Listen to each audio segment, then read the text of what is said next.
Hello and welcome to Joe and Ed's Deli. I'm Chef Bruce. Today we're going to be making delicious cheese blintzes. To start off with today, we're going to take our eggs, whole eggs and egg yolks. We're going to mix our milk, our sugar,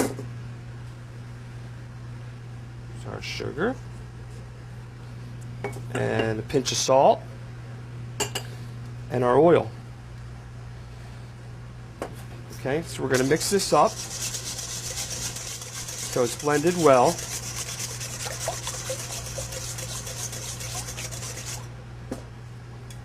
Now that it's blended well, the next step is we're going to sift our flour into there. So take our strainer, colander, sift it into there. You want to kind of tap it in.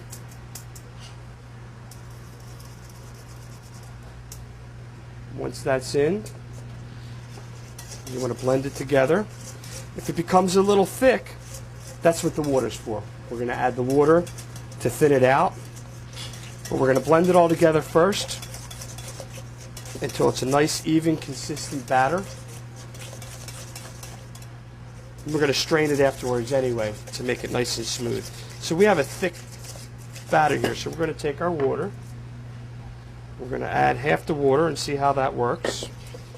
You don't want to add too much because you can't bring it back. You add a little at a time until it's a nice thin batter.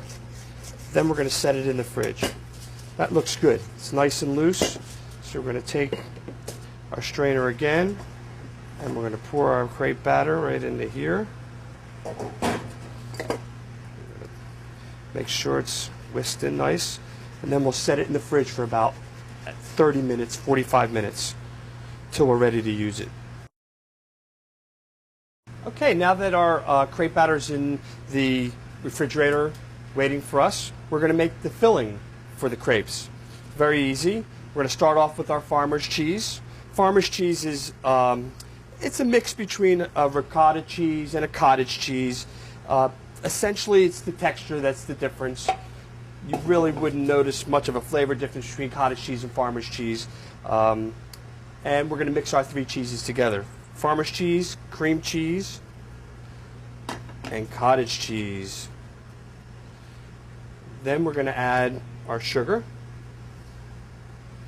and our salt. And we're going to add an ounce of vanilla. We'll hand mix this together so it's blended nice. Very simple process. Only takes a second. You definitely want to blend it until the sugar melts into the cheese. You don't want any crystals. You want it nice and evenly blended. And as you can see, I am done already. It takes that little bit amount of the time.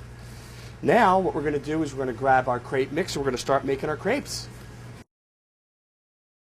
Okay, now that our crepe batter's been sitting in the fridge for about a half hour, I've pulled out just enough to make 3 or 4, but the mix is going to make a dozen for you. So most important thing to making crepes is the pan and the heat, okay? You want to temper the pan so that it's warm, not too hot and not too cold. So I've tempered the pan, it's nice and warm. Get yourself a nice pan spray, take your pans off the fire and spray it.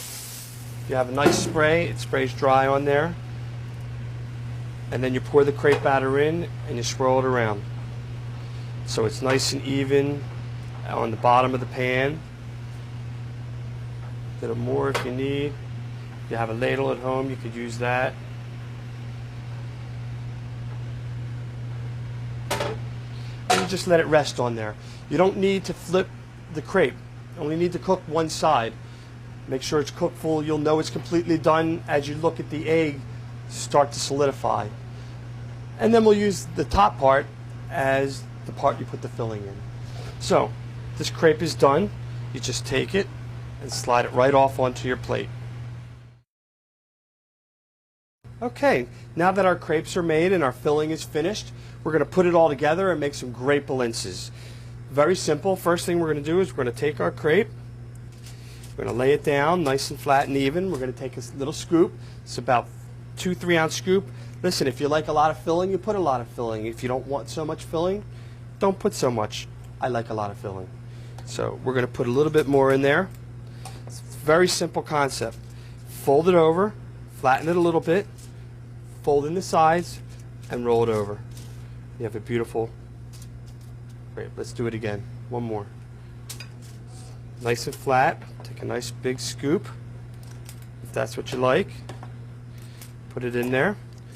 Fold it over, flatten it a little bit, fold in the sides, roll it over. That's simple. Okay? We got a pan with some butter. We heated our pan, butter's nice and melted. You're going to start off going seam side down. Okay? So we're going to brown it seam side down. Make sure the seam is in the center at the bottom. And we're just going to let them brown. Now that they're golden brown on both sides, we can serve them. We're going to take them and lay them right out on our plate. There's one on one side, one on the other, and we have fabulous cheese blintzes.